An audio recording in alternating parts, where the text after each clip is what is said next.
tonight. They approved conditions that are convenient to them, but not to Israel. As Israel ramps up efforts in Rafah, hopes for an imminent ceasefire seem to dim. Plus, it's primary day in Indiana, the latest on the 2024 race for the White House. And the public school system is having a really hard time right now. Why more parents in America are turning to homeschooling. All this and more tonight on Faith Nation.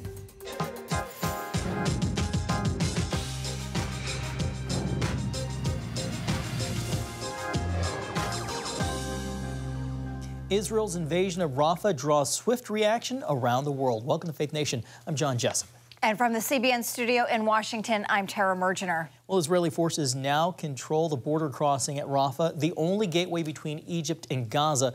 While the IDF maintains it's targeting Hamas, the operation has sparked global outrage, with President Biden issuing a stern warning. That's right. CBN News correspondent Brody Carter is following that story. Brody? Well, Tara, John, today's incursion is the first step in Prime Minister Benjamin Netanyahu's long-promised ground operation. Although President Biden warned Monday that an attack would further exacerbate this humanitarian crisis, Israel moved forward. Gunfire heard overnight in Egypt, coming from Gaza's Rafah border crossing, where more than 1 million displaced Palestinians are currently sheltered. Plumes of smoke showcase strikes against Hamas targets in what the IDF calls a precise operation to eliminate the terrorist infrastructure. At the same time, we continue our operations in the Gaza Strip and will continue to do so. Using social media, the IDF called on residents to evacuate and get out of harm's way. The United Nations warns closing this crossing could worsen the humanitarian crisis there. In Washington, the annual Holocaust Memorial Ceremony honored survivors and reminded America about the dangers of unchecked anti-Semitism. Because the threat of repeating the past is so great. We have to remember, we have to look evil directly in the face. One day after President Biden urgently warned Israel not to invade, he reiterated his unwavering support of the Jewish state. And my commitment to the safety of the Jewish people, the security of Israel, and its right to exist as an independent Jewish state is ironclad, even when we disagree. As pressure mounts from college protests, the U.S. government is allocating $400 million to enhance security in places like synagogues amid anti-Semitic threats, a move further strengthening U.S.-Israel relations. A ceasefire negotiation is underway in Cairo, Egypt, involving hostage discussions between the involved parties. Israeli negotiators are concerned those mediators seem to favor Hamas. They've warned that without a swift change in approach, the IDF will intensify their operations in Rafah. John, Tara, back to you. Brody, thank you. As global tensions rise over Israel's invasion of Rafah, some schools in the U.S. are beginning to take a harsher stance against campus unrest. That's right. Police today cleared a pro-Palestinian encampment at the University of Chicago. Hundreds of protesters had gathered in the area for at least 8 days. A similar scene playing out at the University of North Carolina, Charlotte, where authorities also dismantled that encampment. Israel's invasion of Rafah has many students doubling down as protests spread around the world. There's been a huge and incredible movement in America and now spreading around the world, including to Australia, of uni students fighting back. Demonstrations are also popping up from Austria to Germany, Lebanon, and beyond. Well, today, Vladimir Putin officially begins his 5th term as Russia's leader in a ceremony filled with pomp and circumstance. Putin won re-election in a March contest that Western nations dismissed as a sham. The inauguration marks the start of 6 more years in office after Putin destroyed his political opponents and launched a devastating war in Ukraine. Tensions between Moscow and Washington are also rising following the arrest of an American soldier last week. Staff Sergeant Gordon Black was scheduled to travel to Texas from South Korea, but instead visited his girlfriend in Russia. U.S. officials say he was arrested in the Pacific port city of Vladivostok and charged with criminal misconduct. Well, turning back here to the United States, troubling news for the future of Social Security and Medicare. New reports show the programs will run out of money in a little more than 10 years. The trustees for the National Retirement Program estimate Social Security will be insolvent by 2035 and Medicare in 2036. Massive numbers of baby boomers entering retirement have signed up for benefits, one phenomenon driving up entitlement costs as a smaller share of Americans pay into these programs. Without congressional action, elderly and disabled Americans who rely on Social Security could see their payments cut by as much as 17%. Solutions like trimming benefits or raising the retirement age carry extreme political risks, and lawmakers have put off embracing the overhaul for decades. Well, joining us now for more is Dr. Jeff Heyman, Dean of Cedarville University School of Business. Dean, welcome to you. So maybe with a historical perspective, can you address the original intent of these programs and also explain how we are now at the point where both Social Security and Medicare are going broke? Sure, be glad to.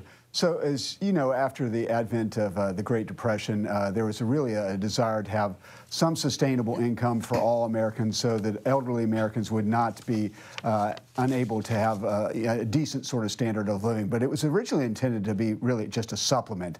And at that time, of course, the age was not much greater or not much less than it is today, and people's life expectancy was much lower. So you might only be paying for people to retire with these benefits for just a few years before, on average, they would pass away.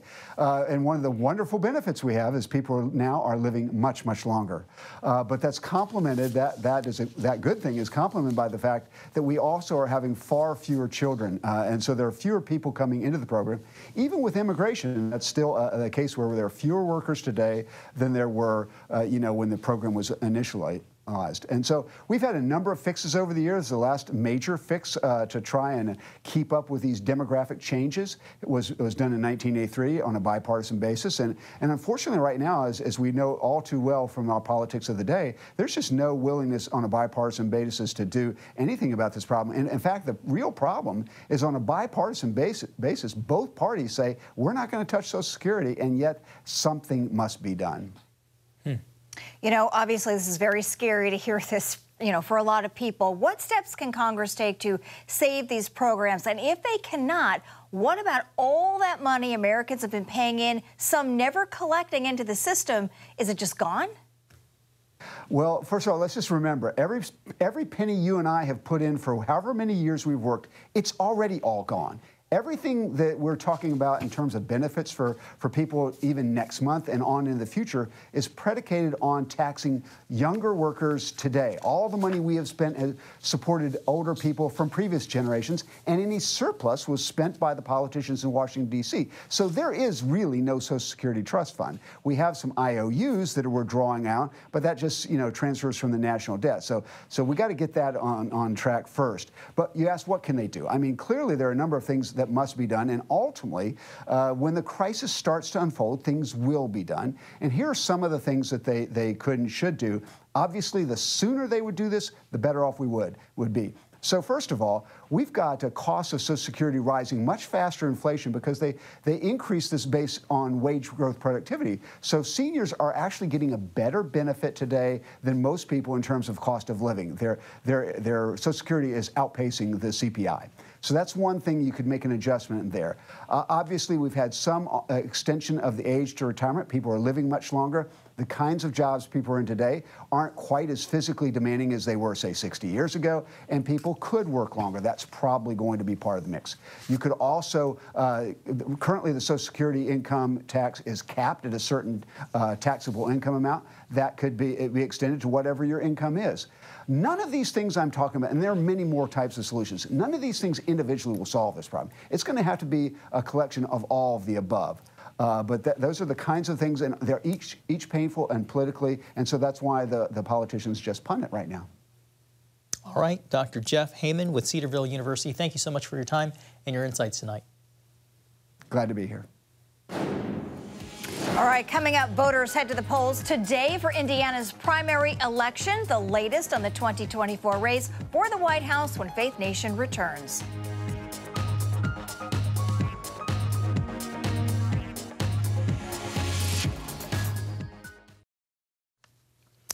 Welcome back. It may be hard to remember, but we're still in primary season, and it's primary day in Indiana. And the race for the White House is at the top of the ballot for voters in the Hoosier State. That's right. With 6 months to go until the election, Biden and Trump have already enough delegates to secure their party's nominations. Yet still, voters are making their choices heard at the polls. 79 delegates are up for grabs for Democrats and 58 for Republicans. Trump and Nikki Haley will both appear on the GOP ballot, despite Haley already dropping out of the race.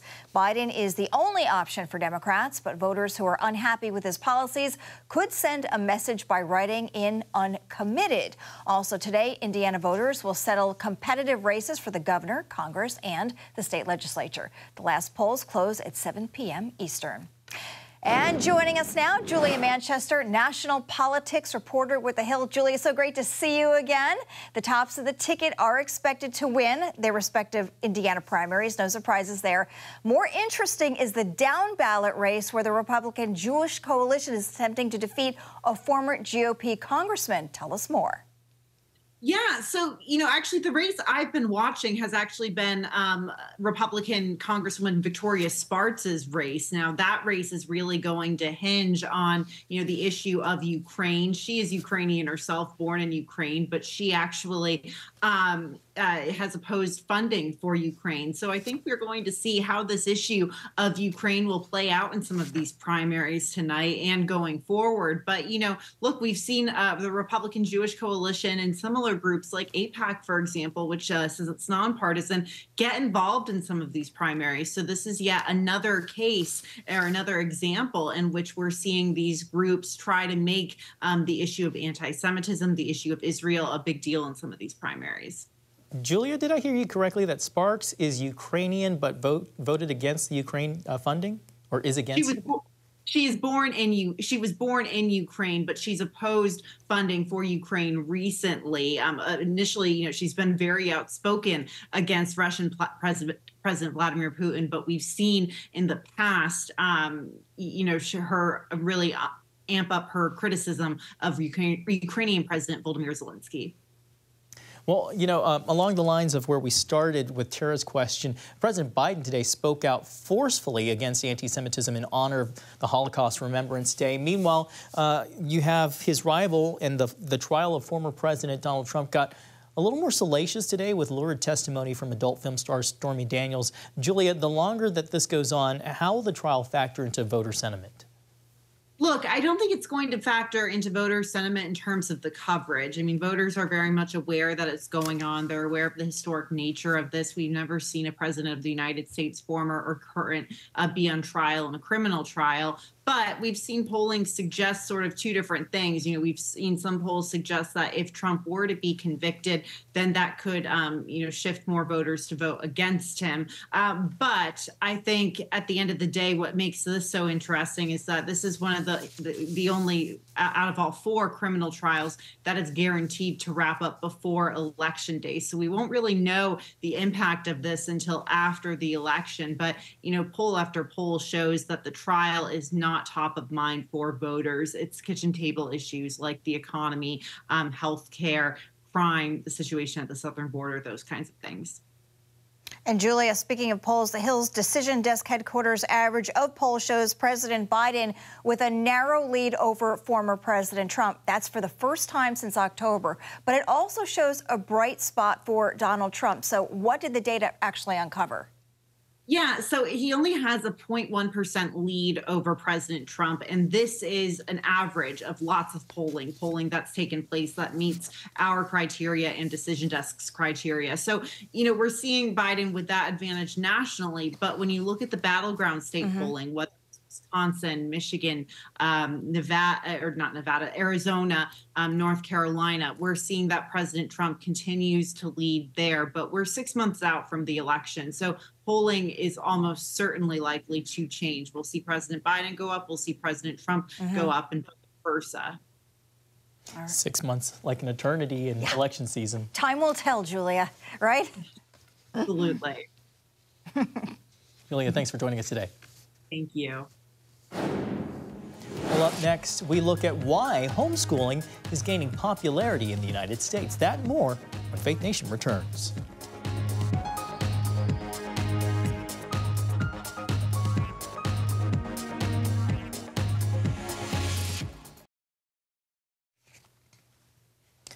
House Republicans grilled President Biden's education secretary today, calling on Miguel Cardona to step down for what they see as his failures to combat anti-Semitism on college campuses.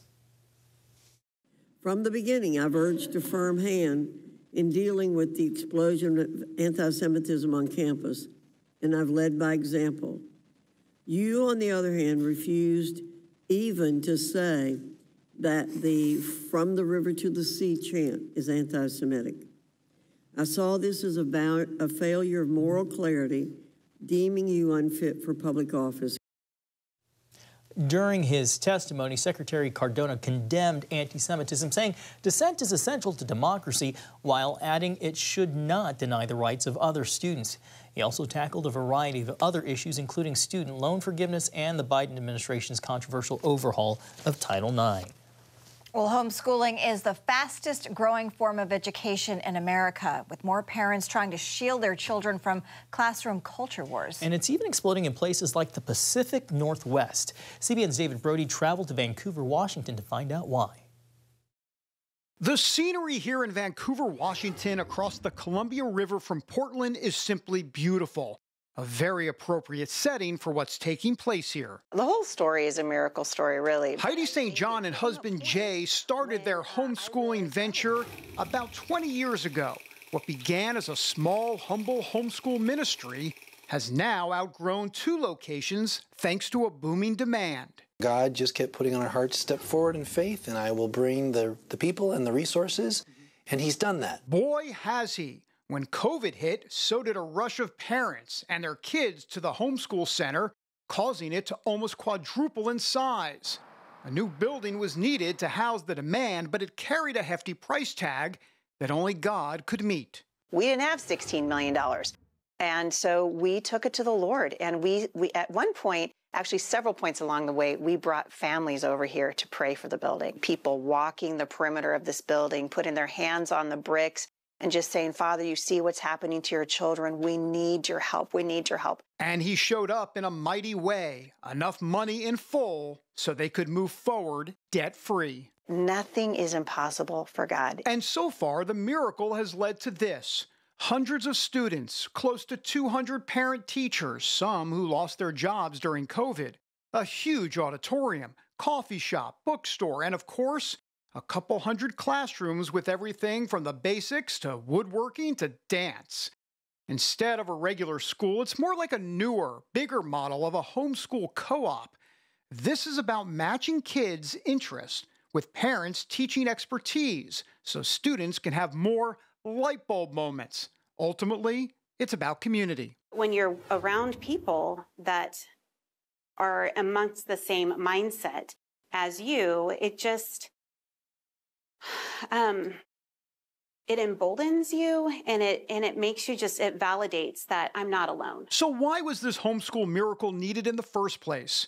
Well, today's culture, especially in the Pacific Northwest, is the main catalyst, and the students understand what's happening. The public school system is having a really hard time right now, and they're teaching a lot of things that are not true and things that kids should not be taught. And the numbers back that up, showing Americans losing faith in public schools. A Gallup poll reveals an all-time low of just 26% of Americans who have a great deal of confidence in them. A separate poll shows that nearly half of parents who homeschool their children believe public school systems are influenced by too much liberal and woke culture viewpoints. You would never pack your child a sack lunch and send them to the front lines of a literal war. You would never do that. And yet every single day, we give hundreds of thousands of students sack lunches. We pat them on the head and we put them on little yellow school buses and they take them to the front lines of the culture war. The St. Johns know firsthand that the homeschool plunge can be daunting. I was the mom who was like, what woman in her right mind, right, would want to stay home with their kids for 18 years when a yellow bus come taken away for free, right? But then they saw the effect on their child at the time, which led to prayer and a conversation. And I'm kind of leaning over him, wake up, wake up. And he woke up. I said, what would you think if we homeschooled our kids? And you remember what you said? I said, who are you? What have you done with my wife? All kidding aside, it's a rough road. It is a hard venture. We're not, we know that it's tough. But everything that has value costs something. And so if it was easy, it probably wouldn't be valuable. Parents of public school kids definitely have concerns about what their kids are experiencing. So maybe there are other ways to fight the good fight. They will say, well, look, what if I volunteer at the PTA? What if I run for school board? What if I try to make a difference there in the secular world? Yes, we do advocate people get in the school board. We do advocate that Christians teach in public school. We just don't see how it's going to be saved. They hope this model they've created here in the Pacific Northwest will be the way forward across the country. This does seem like a model that could be modeled around the country in all different places. Absolutely. We're contacted every week by people asking, how do we do what you're doing? If God can do it here in the Pacific Northwest, then he can do it anywhere. For those who want to homeschool and build community, the St. John's are a model for what can happen and how God can work. David Brody, CBN News, in Vancouver, Washington. All right, still ahead, a heartwarming send-off for one of Milwaukee's finest and furriest.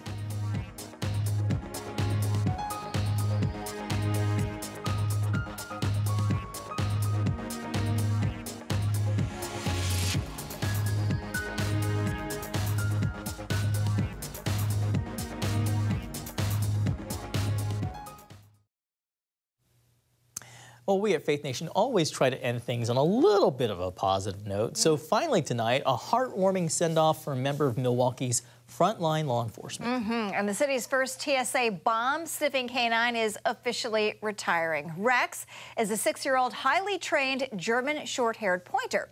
He spent the past 5 years working inside Milwaukee Mitchell International Airport as an explosive detection canine.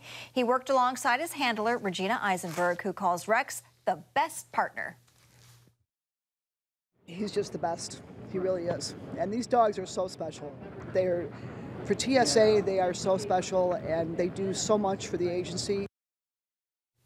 Rex's last assignment, sniffing out decoy luggage before being showered with tennis balls and pets. Eisenberg says Rex will come with her as she transitions into a new job, and now he finally, John, just gets to be a dog. Wow. You know, I'm very impressed at how calm Rex was when all those tennis balls were thrown at him. My brother's dogs would have gone crazy. You've gone crazy. I have the urge in the airports when I see these dogs to go pet them. It's a big no-no. You're not supposed to do that. No, I don't. I'm glad you don't. It's very tempting.